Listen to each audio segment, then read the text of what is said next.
The planet Sylva-IV was a biological miracle and a tactical nightmare. It didn't just have a forest, it was a forest. The entire surface was covered in a layer of hyper-accelerated vegetation so dense and aggressive that the ground itself was invisible under hundreds of feet of living, breathing green muscle. The plants of Sylva-IV didn't follow the rules of Earth botany. They followed the rules of a fever dream. If you chopped down a tree, 3 more would sprout from the stump before the first one hit the ground. If you burned a clearing, the ash would act as fertilizer for a new wave of thorns that would reach 20 feet high in a single hour.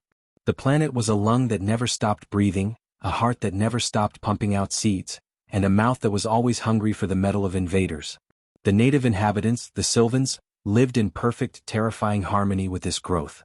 They were sleek, bark-skinned humanoids who could command the vines like limbs.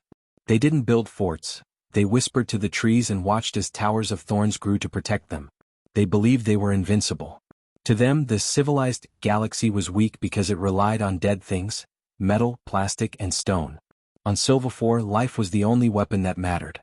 They come with their saws and their fire, the Sylvan High Druid, Kalen, whispered as he felt the vibrations of the human fleet entering the atmosphere. They think they can scar the great heart. But for every leaf they burn, we shall grow 1,000 more.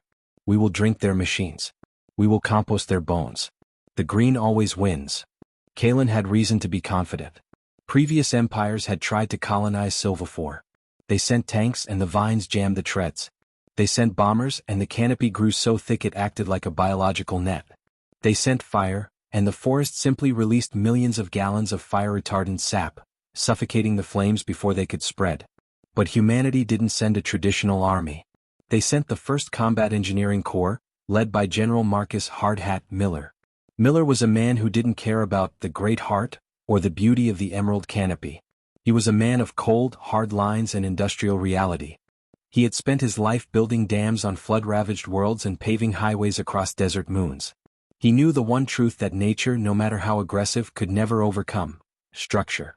The human landing was a brutal affair. They didn't land in small dropships.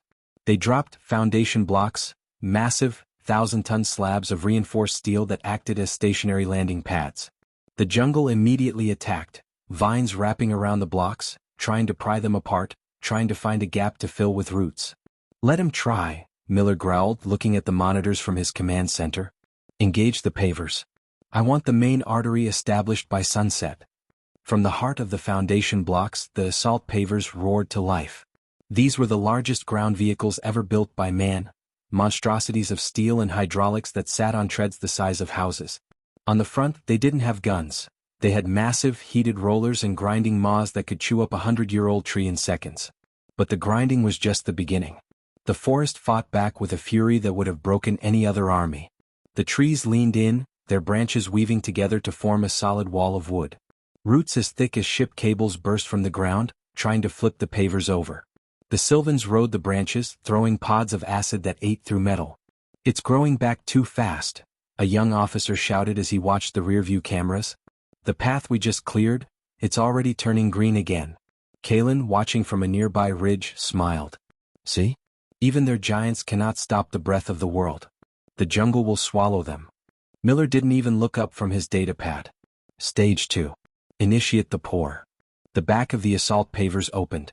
Massive robotic arms extended, laying down a dense, interlocking grid of thick steel rebar over the shredded remains of the jungle. Behind the rebar came the mixers, towed units that contained millions of gallons of titancrete, a fast-setting, chemically hardened concrete mixed with powdered lead and obsidian. A river of thick, dark gray sludge poured out of the pavers. It wasn't just sitting on top of the jungle, it was being pumped under high pressure, filling every crack, every crevice, and every air pocket in the soil. The forest screamed. It was a sound that shouldn't exist, the collective groan of billions of cells being crushed and suffocated. The vines tried to push up through the wet cement, but the rebar held them down. The roots tried to expand, but the titancrete was too heavy, too dense. It didn't just block the sun, it blocked the air. It blocked the life. "They aren't just cutting the trees," Kalen whispered, his face turning pale. They are skinning the world." The Sylvans launched a desperate assault. Thousands of warriors leapt from the trees, trying to sabotage the mixers. But the humans weren't fighting a war of bullets, they were fighting a war of logistics. Every time a Sylvan warrior landed on the concrete, they were met by sealant squads, who sprayed them with quick dry foam, anchoring them to the road they were trying to stop. Miller watched as the first 3 miles of the Interstate 1 were completed. The concrete set in minutes, turning into a rock-hard surface that was 20 feet thick. No root could penetrate it. No seed could find a home on it. It was a gray, silent desert in the middle of a green hell. "General, the jungle is trying to grow over the road now," an aide reported. "Vines are creeping in from the sides." "Widen the perimeter," Miller ordered. "Deploy the lateral sprayers. I want a 500-meter dead zone on either side of the asphalt. Spray the soil with salt compounds and anti-growth toxins. If it has a cell, I want it dead." By the end of the week, the green heart of Sylva-IV had a massive, gray scar running straight through it. The humans didn't need to chase the Sylvans into the woods. They just kept paving. They built a massive central plaza, a square mile of solid concrete where they landed their heavy industry. They built factories. They built refineries. The Sylvans tried to use their ultimate weapon, the Godroot, a massive ancient structure that could move with the force of an earthquake. The ground buckled. The concrete cracked.